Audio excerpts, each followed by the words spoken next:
ma arvan, see on ikkagi see mingi stereotüüpsus, et mehed ei nuta, mehed ei kurda, kõik see sellised võib-olla sotsiaalvaldkonda puudutavad teemad, et et see ei ole nagu meeste teema, et mehed räägivad, ma ei tea, rahast, spordist, ma ei tea, tehnikast, kuidas siis seal fassaadi taga on nagu hoopis mingid teised inimesed, et suudetakse nagu selles mõttes ikkagi olla nagu mitmes rollis ja selles mõttes mitte nagu välja näidata seda,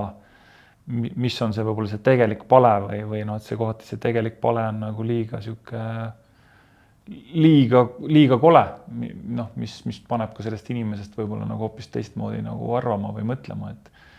et jah, et pigem võib-olla siis üllatab see kohati nende inimeste selline,